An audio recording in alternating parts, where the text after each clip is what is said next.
Hello.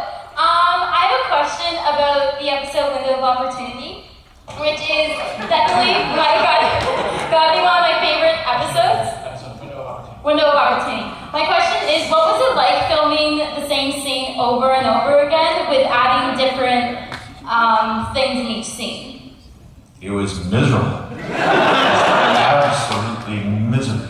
Well, keep in mind though, we, in some instances, didn't have to shoot it more than once because it was repeated. So maybe we did just shoot it once and then kept redoing it. You know, it was no need to reshoot it because making a movie is like that. It's got technology that allows you to loop things around and like that. As part of my answer, and no, I mean, shooting that show was not always, a lot of fun. So that, and I got, during one of the segments there, got to kiss Amanda a whole bunch of times. Oh, that's what you're talking about. Jeez. Cheeky bugger. Oh, that was great. Let's go actually right back beside me again with the red hair.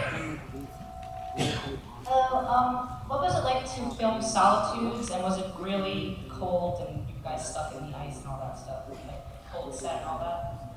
Yes. Thanks. Maybe we can move around. I don't remember Solitudes.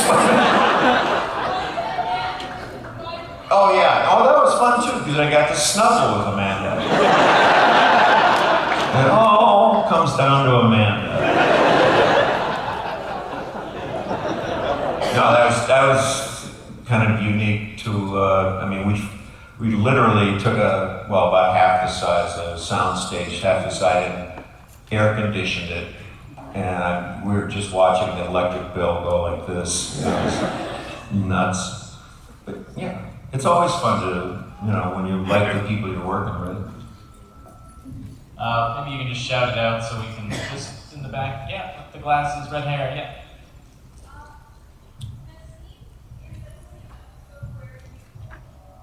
The scene in the same episode where you guys were shooting the golf balls through the event horizon, I have never laughed harder in any of the episodes in all 10 years.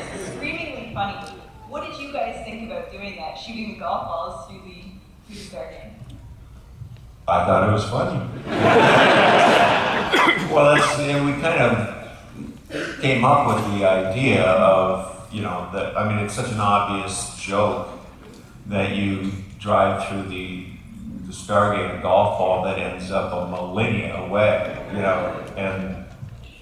and who got closest to the pin? That was always our question.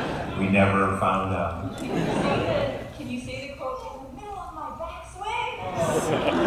Can I what? Say it again? Maybe sometime I'll catch you unawares. Otherwise it's a performance. Acting. Well, let me ask you on that front with the comedy in the show. So much sci-fi tends to be very, very serious. Yes, those are for us. It's just water. Brought to you by Subway, evidently. There you go.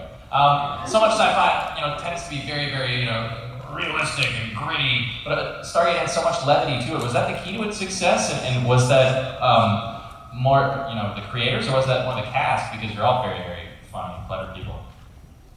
Well, some more than others. No, it didn't start off so levitated. That's the wrong word. Elevated. What is it? Yeah, it became, it's not even lighthearted. It was just, I mean, for one thing, I don't know how to act very well, so I just kind of used pretty much part of my personality and brought that to it. And I had warned Brad and, well, actually I had to warn MGM at first because after the first 2 days of dailies, that we sent down to LA, and MGM took a look at them, and they were livid. They were just, what the hell is he doing with that character? He's just, he's being like glib and not serious, and he's not a military guy. And the guy that hired me came up and said, what are you doing with this character? And the same thing that I just mumbled. And I said, you know, you're just gonna have to trust me on this, because the material is potentially very smart and can be very dry, and who wants to hear about something like that is the word lugubrious? I think not. Boring, I guess, is the word I was looking for. And I just said, trust me on this. I think I can do this. And at the premiere screening of it and the final edit, all the laughs were in the right place, and all the, the light moments were there, the serious moments were there as well. We told the beginning of the story, and everybody apologized. So that kind of set the idea ahead. And I think all the other actors on the show were a little reticent. They were a little slow to come to that place where they felt comfortable enough to, do similar things, or they sure helped me out in the early years, because if they weren't that as patient as they were, I could have been left out to dry. But people like Michael Shanks and Amanda both are great actors, but they also have great senses of humor. So to play against them in the early days, it was heaven, because I wasn't that comfortable doing comedy necessarily. And mind you, this wasn't a comedy show. It was just that there were moments along the way that would give people a chuckle, apparently, and became a very attractive part of the show, or of the concept. Let's go back to the floor.